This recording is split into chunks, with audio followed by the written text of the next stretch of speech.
સુઈગામમાં સૌથી વધુ સ્થિતિ ખરાબ છે ત્યારે ટીવી9ની ટીમે સુઈગામની પણ મુલાકાત લીધી અને પૂરની તબાહીનો ચિતાર મેળવ્યો। સરકારી તંત્ર મદદ કરવાની કોશિશમાં છે, જો કે હજુ સુધી અનેક ગામડાઓ એવા છે જે હજુ પણ સંપર્ક વિહોણા છે। જોઈએ તેવી મદદ હજુ પણ મળી નથી। ત્યારે જુઓ ટીવી9નો એક્સક્લુઝિવ ગ્રાઉન્ડ રિપોર્ટ।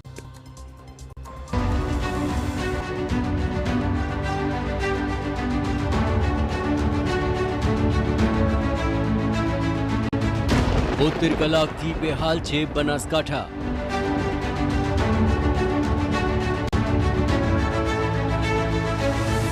સુઈગામમાં છે સૌથી વધુ સંકટ।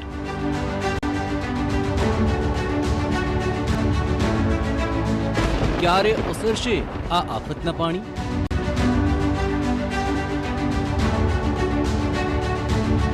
જળ વચ્ચે જિંદગીનો સતત જંગ।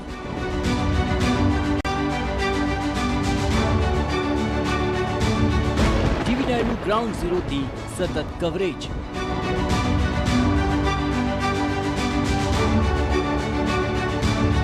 પાણી વચ્ચે જાણી ઋતુની આપવીતી।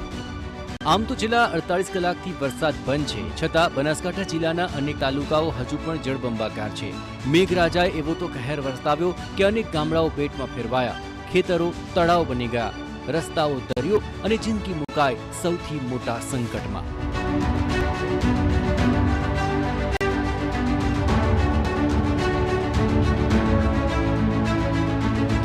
ટીવી9ની ટીમ પૂરના પાણી વચાળેથી સતત આપને આ સૌથી વિનાશક પૂરની જાણકારી આપી રહી છે।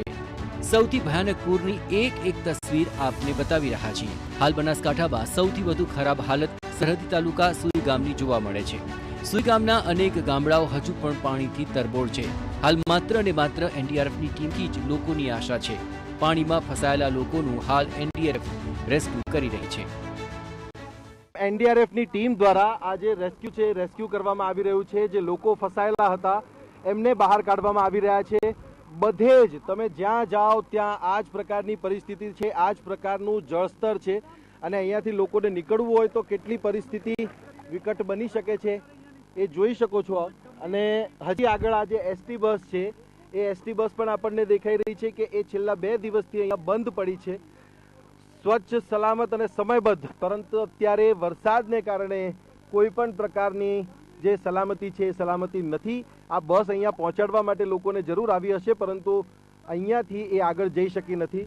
પાણીનું સ્તર તમે જોઈ શકો છો। અત્યારે અમે જે છીએ એ છાતીથી ઉપર જેટલું પાણી છે અને આ પાણીમાં સુઈગામ પહોંચવું પડે એવી સ્થિતિ છે અને ત્યાં બોટ સિવાય કંઈ જ ચાલી શકે એમ નથી। આ સ્થિતિ છે સુઈગામની છેલ્લા 3 દિવસથી। 10 વર્ષ પહેલા 2015માં પણ બનાસકાંઠાએ આ વિનાશક સ્થિતિ જોઈ હતી અને હવે 2025માં પણ પૂરના પાણીએ બનાસકાંઠાની પરેશાની વધારી છે। સ્થાનિકો માની રહ્યા છે કે આ વખતે તો સ્થિતિ સૌથી વધુ કફોડી જોવા મળી રહી છે। સુઈગામ તમે પહોંચો તો જ્યાં પણ તમારી નજર જશે ત્યાં ફક્ત અને ફક્ત પાણી જ દેખાશે, ના હાઈવે ના બીજી કોઈ વસ્તુ, કારણ કે તમામ વાહનો પણ જે છે એ પાણીમાં ડૂબ છે। અને મારી બરાબર પાછળ તમે જોશો તો આ ભાભર તરફથી આવવાનો રસ્તો છે સુઈગામ બાજુનો, અને ત્યાં જોશો તો એનડીઆરએફ ને એસડીઆરએફની જે ટીમો છે એ સતત લોકોને જે પાણીમાં ફસાયેલા છે એમને કાઢીને બહાર લઈ જઈ રહી છે। આ સ્થિતિ સુઈગામ તાલુકાની છે અને શું ગામોની પરિસ્થિતિ છે, કેવી પરિસ્થિતિ ગામોની આ 2-3 દિવસમાં તમે જોઈ છે। પહેલા આ પ્રકારનું જે પૂર છે આવી ચૂકેલું છે, પણ આ પરિસ્થિતિ કેવી છે એની બરાબરીમાં? જે 15માં હતું ને એના કરતાં તો અત્યારે 3 ગણો વધારે આવ્યો। જેમ કે પાણી અહીં તમે જુઓ તો ભેડવાવાળો રોડ છે ને, અહીંયા આટલે પાણી છે। આ તમે રૂપાણીવાસ છે જો તો રૂપાણીવાસ રોડ ઉપર પાણી છે ને, અંદર રૂપાણીવાસ છે તો આટલે પાણી, આનાથી વધારે છે। હવે પાણી આજે 1-1 ફૂટ ઘટ્યું છે, કાલથી 1-1 ફૂટ ઘટ્યું છે, બરોબર। પૂરની આ ભીષણ પીડમાં હાલ ટ્રેક્ટર અને એનડીઆરએફની ટીમનો જ સહારો છે, કારણ કે 5 થી 6 ફૂટ પાણીમાં હાલ માત્ર ટ્રેક્ટર અને એનડીઆરએફની બોટ જ ચાલી શકે તેમ છે।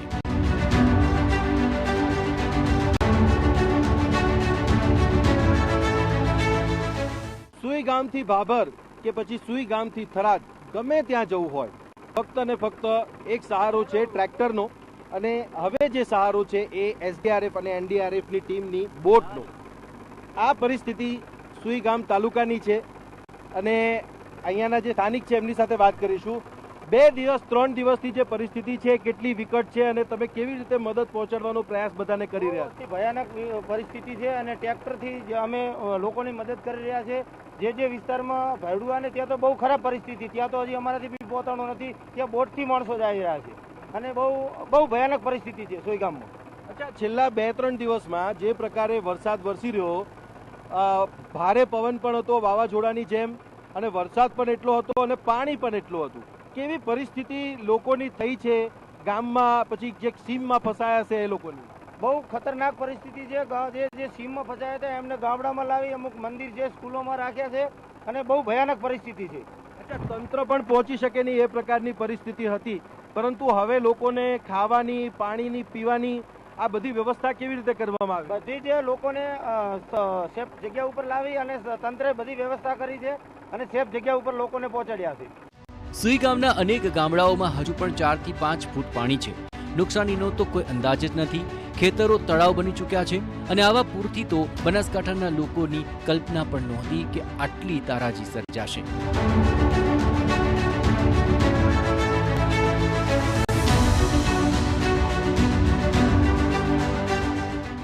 સુઈગામ અને સુઈગામમાં એનડીઆરએફની જે ટીમો તૈનાત છે એ સતત જે લોકો છે એમને રેસ્ક્યુ કરીને લાવી રહી છે.